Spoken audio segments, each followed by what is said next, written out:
Hello, everyone. Welcome to the SLO City Together Podcast. Wee boy, do we have a guest for you? Wee boy. Wee boy. Wee boy, do we? And his name is Connor. Kostecka. Yes. Middle name. Scott. Chris. Really? Yeah. Connor Chris. How do you feel about that middle name? I love my middle name. Really? It's after my dad's brother. And Uncle Scott. Yeah, Uncle Scott. Nice. So I do love my first name, but Yeah. Connor Scott, when you're in trouble, has a nice ring to it. I never got my middle name. Eric, I was just like, why? There's no story behind No it. significance. Jordan Eric. So I just kind of grew up like, Stoic. I didn't like it. Yeah. Okay. So I'm glad you like yours. What's Yeah. yours, Luke? Mine is Aaron. That's a good one. Okay. Luke Aaron. That's a good The one. mouthpiece of Moses. They supposedly, I like to say, and this is not completely true, and I'll explain. I like to say I was named after Hank Aaron Oh. because my mom said that was like when they said Luke Aaron, they're like, oh, it kind of sounds like Hank Aaron, like has the same like kind of ring to it, you know? Okay. Ends with a K sound. Baseball So there player. you go. Okay. Yeah, Were you a baseball cool. player growing up? I played church league as a kid. Yeah. All right. Did you ever play baseball, Connor? A little bit, yeah. Yeah. Little baseball. Played a little bit of baseball. Yeah. Played in college and obviously in high school. Yeah, And obviously. now I do not play any baseball anymore. Do you Yeah. miss it? Oh, that's a complicated question. I loved it. Baseball, I mean, it was the best. Yeah. I loved every second of it. Loved practicing, loved extra work, loved games, loved all of it. Yeah. But then once it was over, It was kind of nice. yeah, it's one of those things where it's your everything and then it's no longer your everything and your time fills up and you're like, Yeah. I'm good. So Yeah. it's complicated. There's still some Yeah. heartstrings there. You could do like they have like rec league baseball, right? It's I probably know. not common, I but know. I'm a little too competitive, and I'm sure it's Oh, okay. competitive. Not a knock on Well, that. I haven't been able to play softball yet. I just can't get myself to go there. okay. And I felt bad. Well, I played on a softball team when we moved here, and there were two guys who are recent Cuesta graduates who played at Cuesta, and Yeah. I just felt bad for them because I'm like, they're playing with me, and I struck out playing softball all Really? the time. Okay. Yeah. And so I'm like, they got to put up with that, where Yeah. it's like, yep, okay, I get to have my fun when I'm up batting or like doing something, but then I have to like watch these.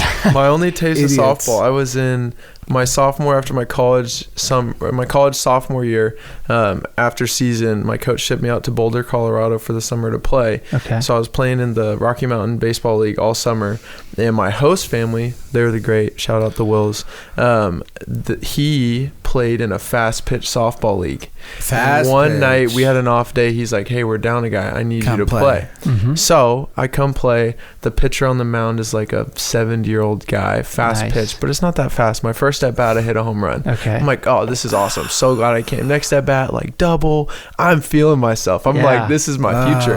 Yeah. And then they bring in like a 25-year-old kid who is, I mean, he looked, I don't know any professional softball pitchers, females, but Yeah. it looked like that. Okay. Struck me out.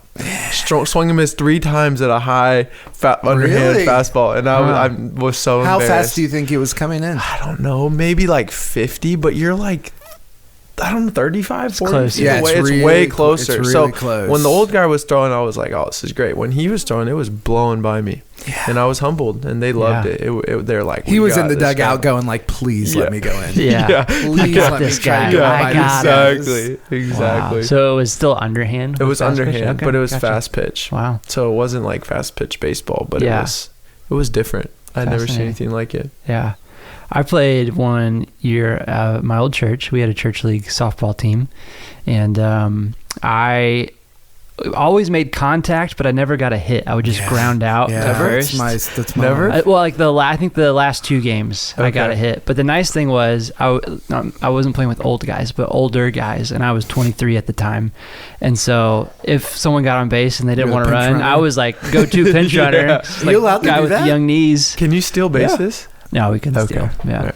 Yeah. But if they could have. Luke You was better on believe. it. Yeah. Luke was on it. I've seen Luke sprint across a crosswalk before. He did that one time right after he started working here. We were at a crosswalk downtown, and as soon as the walk symbol came, he sprinted across. I can imagine him stealing a base. Yeah, that's a fun joke I do. I sprint across, and then as soon as I get to the other side, I just stop, Slow down as if the walk. nothing happened. I'll look like, all right, well, it's good. Well, Connor, thank you for joining us today. Thanks for having me. This is the third week of the SLO City Together Podcast Staff Summer Series. And the second week in a row that we've talked about baseball, because Kristen talked about baseball. I did hear about that. Yeah. You said 400 would be good. 400's like unheard of. Yeah, 400's I think historic. Has it Williams, ever I think happened? Ted Williams maybe one time. One season. Okay. And it's that, like nowadays, if you're in the 300s, you're like all-star. Yeah. 250 is like, oh, that guy's pretty good. Pretty good still. Which is so Then sad. I That's think the that- worst part I was about gonna- baseball. 1/4 of the time. Yeah, you go out I was there. going to say, I think the entire You go Reds out there. team is like Yeah. between 250 and 275. Yeah, That might be generous with the Yeah. Reds. Yeah, Yeah, they're totally. good players. They're between 250 Yeah. and 275. Wow. What was your career batting average in college? Tick over 300. Okay. Really? And that's Hey. with a very poor finish. Yeah. Yeah. Really? Yeah. Senioritis, you were. Yeah, I just, my senior year, I batted like, I think 240. It Yeah. was very underwhelming. Below expectation. Not what you wanted. To say the least. You were But then I came up and I played for the Blues. So Yeah.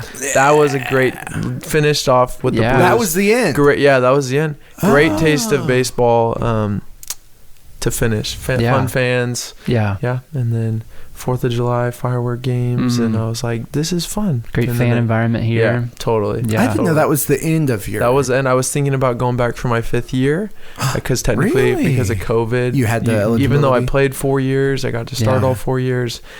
I was like thinking about going back and was playing for the Blues, and I was like, you know what? I think I can hang him up happily. Yeah. So I did, and I proposed the next week. Wow. Nice. Beautiful white Bryn. What a life. That's why I don't miss baseball. Yeah. My life Yeah. is so much Yeah. better You than have playing Bryn. baseball. Yeah. That's beautiful.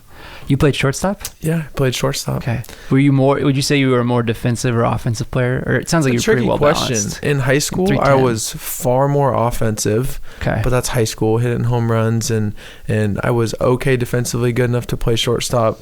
Got recruited as a shortstop. Then in college, I transitioned between. By my senior year, I was far more of a defensive shortstop. I was Mhm. elite defensively, and I was average offensively. Okay. But that was the opposite earlier on in life. Yeah. Who's your favorite shortstop of all time? Dansby?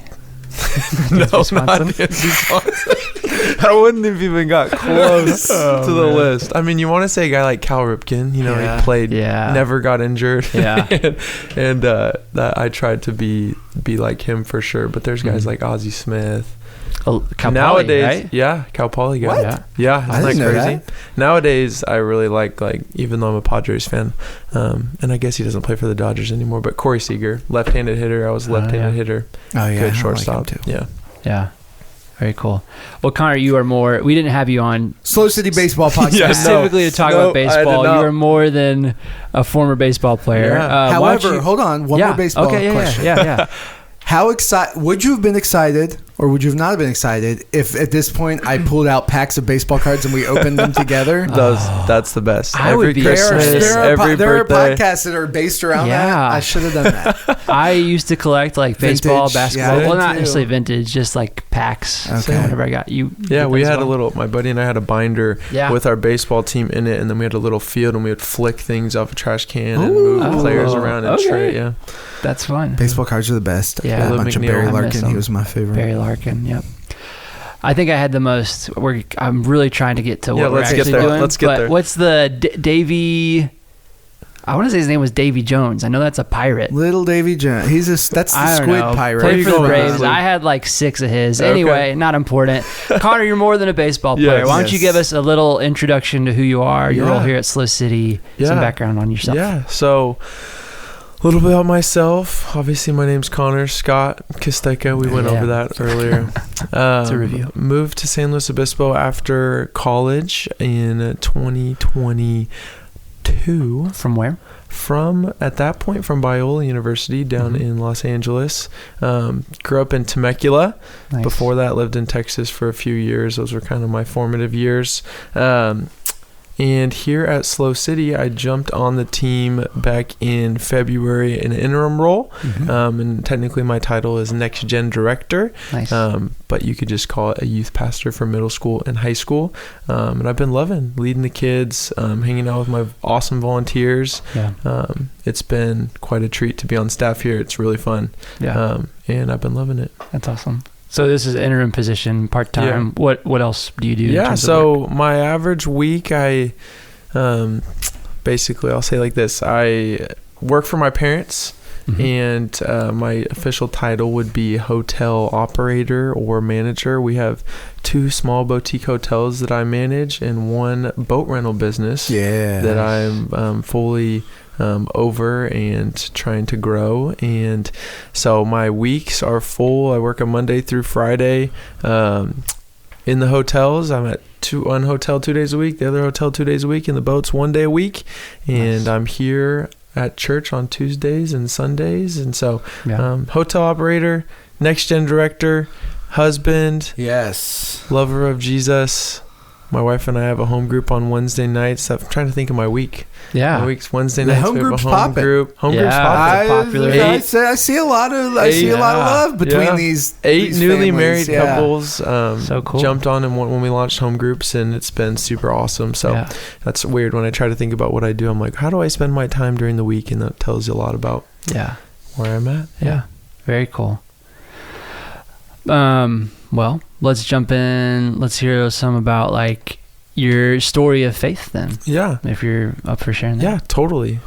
I would consider, if looking back on my life, Jesus has been building a story in my life and growing both my knowledge of who he is and my love for him out of how much he's loved me over time and kind of behind the scenes. I look a lot at my life and the things that the Lord has walked me through. And I didn't realize that he was equipping me and building me, even to be doing something like I'm doing now in this position where I would have never thought I would have been qualified or gifted enough, or I'll go attend, but I'm not going to be the one up there, at least my whole life. And now I'm doing it. I'm like, I'm very equipped for this and I'm very comfortable in this. And it's totally the Lord's doing and not any of my own desires or efforts. And so if you look back at my life, grew up under my lovely parents, Chris and Cindy, who were new believers when about the time I came around. They had found Jesus, and so grew up in a home where they were learning how to follow Jesus. And so it was very intentional with me as they were raising me and how they wanted to parent. And so grew up and we would attend church, but never was really a part of a church or serving a church. If we had a baseball game on a Sunday, we were going to that instead of church. It wasn't a priority. I would say growing up, but then I went to a private Christian middle school and high school, and so we had chapels on Wednesdays. So even if I wasn't going to church on Sunday, I was getting fed the word during the week. And even if I wasn't engaged or my heart wasn't in it, the Lord was using that. His word never returns void. And and then even college wasn't necessarily seeking after a private Christian school. I just wanted to play baseball in college. And lo and behold, my best offer comes from Biola University. Is that how you got there? Yeah, it was just the like Bible Institute of Los Angeles. I was like, Division II baseball in Southern California. I wanted to stay in Southern California. And I was like, sure. And I didn't go to grow in knowledge and love for the Lord, and yet that's exactly what happened. I walked out of there with a business degree, which is what I wanted to do, but I also got a biblical studies minor in theology. And so the Lord was equipping me even when my heart was for baseball and money and work and all of these things. The Lord was like, no, I have a purpose and a plan for you that you don't even have the desire for yet. And kind of in college, that desire really was, the Lord began chipping away at that and growing my utmost desire to be for him and for his good and for his kingdom and not my own. And so that was a very transformative time for me in college, where started making the decisions to actually follow the Lord with my personal life, not just my public life. So that's I guess what I'm curious about. Like you go into Biola, so 18, 19-year-old Connor, freshman year. When you walk into Bible classes, do you walk in like, here we go? Or like, are you excited? Or are you like freshman year at Biola, Connor, I walk in, I mean, I don't know what our audience is here. But I walk in, hat backwards, back row with some people who don't want to be there. And I'm listening. I was a straight A student, never got a B in my life. And I knew that I needed to get an A in this class. And so I would listen. And how do I pass a test? But my heart was just off. Yeah. My heart was like, I got to eat right. And I got to get to the gym after this. I got to get to the baseball field because I want to play professional baseball. My heart wasn't... My heart wasn't concerned with my spiritual diet. It was all physical. It wasn't looking at how am I feeling my heart and how am I being transformed? How am I letting the Holy Spirit in? I was so far from that place. But because of my background and wanting to succeed academically, I was listening. Yeah, so you're like, I mean, Biola has world-class professors. You're reading books that these guys have wrote, that these women have wrote, and eventually when you start getting those questions, where did I come from? What am I doing here? Where am I going from here? You're in the perfect place to find some answers to those questions. And so when my heart did begin to seek, the Lord was like right there, like, I got you. And when do you feel like that took place? It was... a lot of it had to do relationally. I got out of a relationship going into my sophomore year at Biola. There's one of my Tuesday night classes, Theology 1, JP Jones. He's a pastor at Crossline Church in Dana Point. He was my, or what do they call it when you teach? Adjunct professor on a Tuesday night, 6 to 8:50 class. And I went up after class and I was like, bleh. I was just like, this is what I'm doing on the weekends. This is what my heart's like. These are the questions that I have, blah, blah, blah. This is how I'm actually living. And I'm sitting here and I see you as someone who I want to be like one day. And I'm so far from that. And he's like, this is what you're going to do. You're going to go home. You're going to make these decisions this weekend. You're going to cut these things out of your life. You're going to come back to me next week and we're going to talk. And started meeting with him once a week. Oh, cool. And that's when my life was really like, because again, I had the knowledge. I had the understanding of the sin that I was living in. I just wasn't on the obedience boat. You're spinning a plate over here and over here. And so that, I would say that's when I jumped into, I actually want to follow Jesus. You mattered to you. And it wasn't all sunshine and rainbows from there, but the Lord was just so faithful to me in that, and being like, he brought some people into my life. And yeah, I would say about right in there. What class was that he was teaching? Theology 1. Okay. But it was great. And no, this is not a knock. I hope Biola's not listening.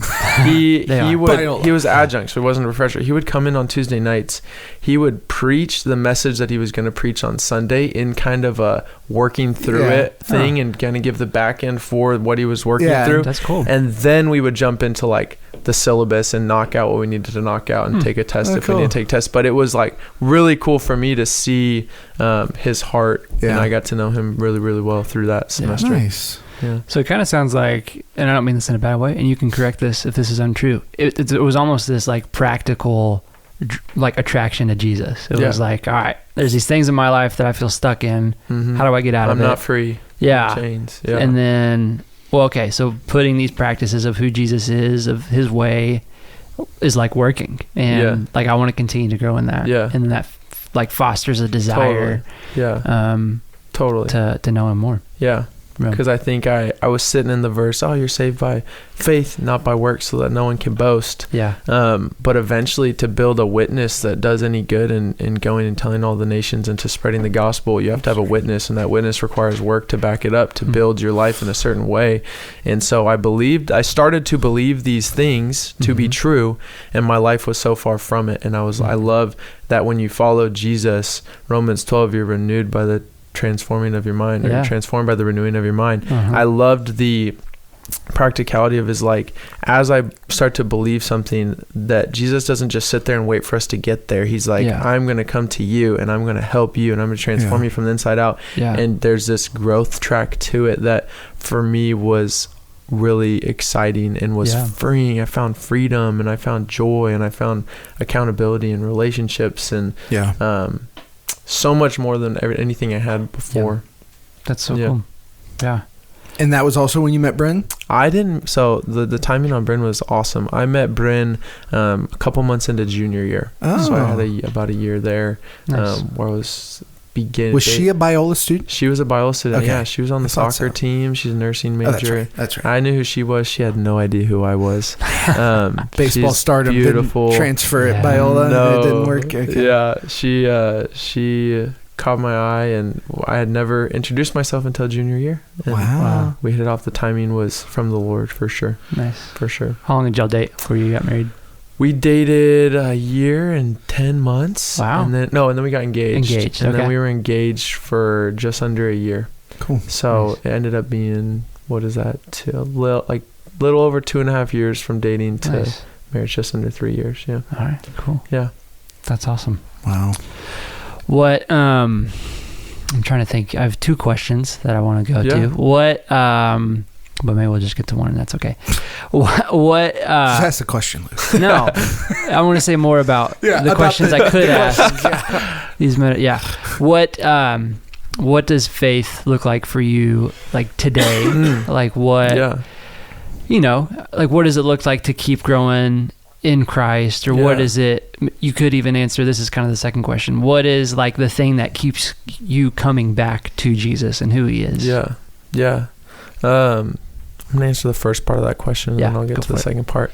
And the first part, the part that I heard, I'm going to answer like this. What does it look like to follow Jesus today for me?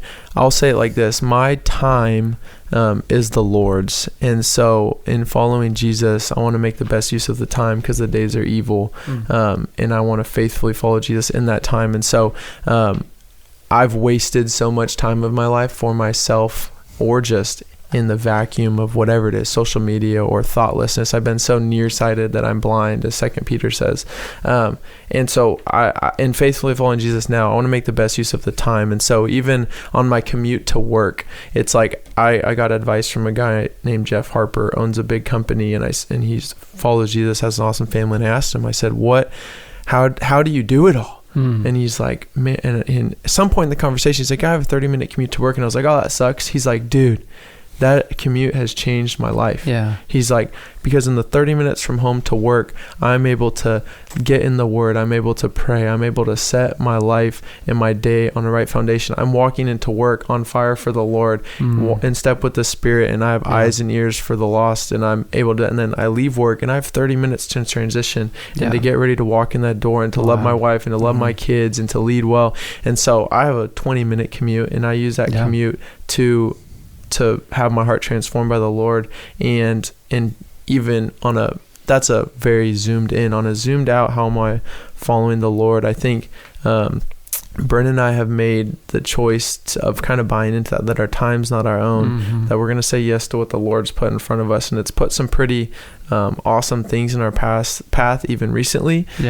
Something like even being the next gen director wasn't something that I wanted to do, wasn't something that I was pursuing, something that as I've been a youth leader for 3 years, that was asked to be on my plate, and I felt the Lord say, you can do that. You have margin to do that. At that time I did have margin, and life changes. It was a yes. I think as you follow the Lord, he cultivates your heart to say yes for the things that are for his good, even if they don't seem like, oh, that's what's best for me and me and me. It's like, oh, what's best for him. And then also just opening our home. Brendan and I are resource parents through the state in a program called Options for Recovery. And so saying yes to opening our home to as it's been in the past couple months, opening our home to a baby who desperately needs love and care and safety, and that's not convenient. It's not fun. I like my sleep. Been doing that, and like actually walking with Jesus in that, not just doing it for him, but doing it with him and allowing him to speak through me to that little baby, and also developing Brennan and I's relationship and how we communicate. It's funny. You have parent brain, as one of my friends said to me yesterday. It's like, oh, where have I been the last couple of months? You're not sleeping, but it's been such a joy to follow Jesus. It's not, growing up I thought following Jesus was boring. You had to be perfect. You couldn't mess up. Just a bunch of rules. And I've never been more free from that now, and I've never felt like I've walked or looked more like Jesus than in this past couple of months. And it's not out of my own efforts or striving. It's totally the Lord growing me up as his child, as I've been feeding on the word and surrounding myself with people who are doing the same. It's been a journey. Sorry, it was a long answer. No, that's great. And I think I know you've got anyway, I think just to like, from an outsider's perspective, to affirm like how incredible it is to see you and Bryn step into that and like truly live that in such a generous and faithful way. Because you guys have been married for 2 years, is that right? Just celebrated our 2-year anniversary on June 18th. Congratulations. Wow, happy anniversary. That was a week ago today. So Yeah. exciting. But yeah, you're 2 years into marriage. You live in the Central Coast of California. You're 25, 26? 25, she's 24. There you go. And, you know, you probably still have other athletic aspirations and you guys have travel aspirations. Like, you're not in like a settled down state of life, but you're still choosing to faithfully, humbly, generously provide your home, you know, and your time and your resources. And that's incredible to see and really inspiring and really challenging for me personally. And just grateful for you. I have a statement as well that's not a question. Okay. But like, I think when I think about you guys, you and your parents, and that's a cool thing, is we get to know multiple generations of the family. Yeah. Is like, I think when I recognize that I only see less than 1% of your maybe like life 4%. and business dealings.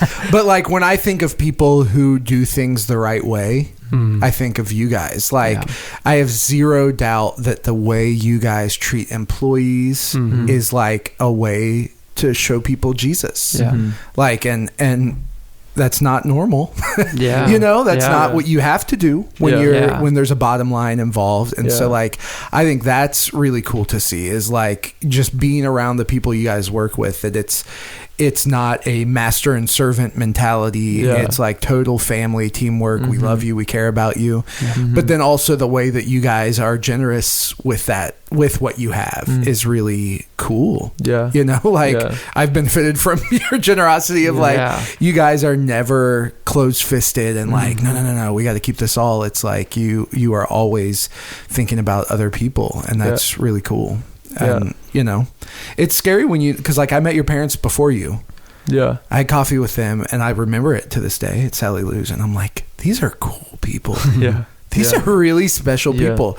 And then you're like, oh, and our son's going to be moving here. And it's like, I hope he's not a jerk. You know, like, and then it's Connor, and it's like, he's great too. It's so fun to be able to get to know your whole family. So, and I can't take credit. I mean, even being a foster parent, that was Bryn's leading. I mean, I had felt the Lord calling. We figured. It was like, there's no way Connor would. I'm joking. Yeah, my wife is amazing, and she's incredibly gifted. She's a NICU nurse, and I had felt the Lord stirring in my heart to say yes to something that I didn't want to say yes to. That was kind of the word that I had been given, and I didn't know what that was going to be. And Bryn had this super strong calling for being a foster parent. She had seen it been modeled to her. She sees these babies come through her NICU floor all the time, and her heart was just broken for what breaks the Lord's heart. It's really just broken, sadness, in desperate need of help. And she's like, I feel called to this. And for me, I'm like, I want to be a pro golfer. I want to make a lot of money. Those were my heart desires. And I was like, but the Lord is calling me to say yes to something that I don't want to do, and I don't want to do this. So yes, because that's what, honestly, like the practicality you're talking about, Luke. I mean, I love the Lord, and I want to please Him, not because that's what saves me, but genuinely because I love the Lord, and because I understand how much He's loved me. And so it was like, yes, let's do it. And then Jordan, about my parents, it's like, man, what a blessing it's been to be raised by them, to have generosity modeled by them. They're the most off the hook generous people I've ever met. There's no bottom line for them. They have such faith that my mom and my dad, if bottom line happened, great. You know, there's so many people who would be there for them because they have loved those people with reckless abandon, and just like, you know what? I'm not going to live out of fear. I'm going to live out of faith. And the Lord has blessed us in business. I could sit here and talk business forever. I love building teams and processes and structures, and how to treat employees and how to treat customers, and I love that stuff. That stuff makes me tick.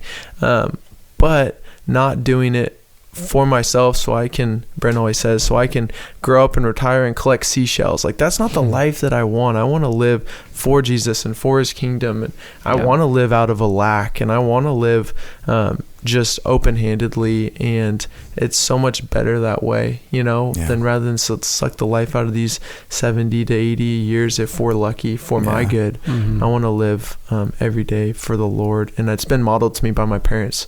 My dad is very practical. My mom has so much faith. My mom is a beautiful representation of the Lord, and they're such an awesome team. So I'm a product of just an awesome parents who are my friends, who love me so well. They're also my bosses. We spend a lot of time together.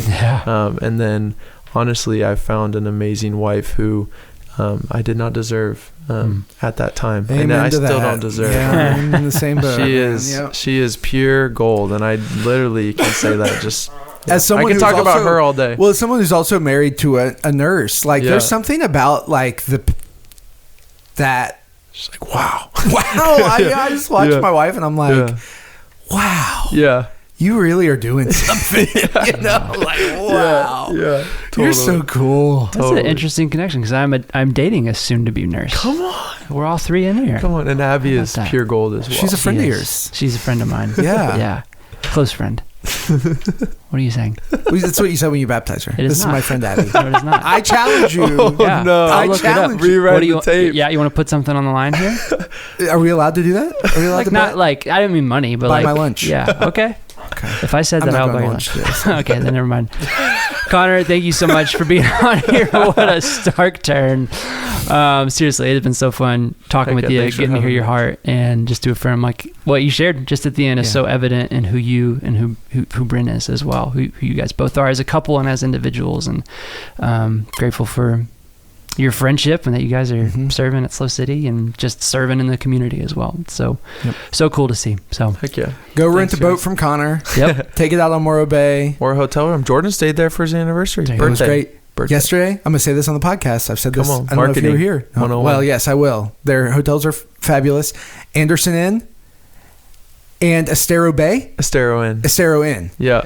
Wonderful establishments and Estero Adventures boating. I dropped my phone in Morro Bay yesterday. Oh no! Kayaking, 40 minutes. Found it. It still works. You found it? Mm-hmm. Were you back in the shallow water? Were you in those hotels?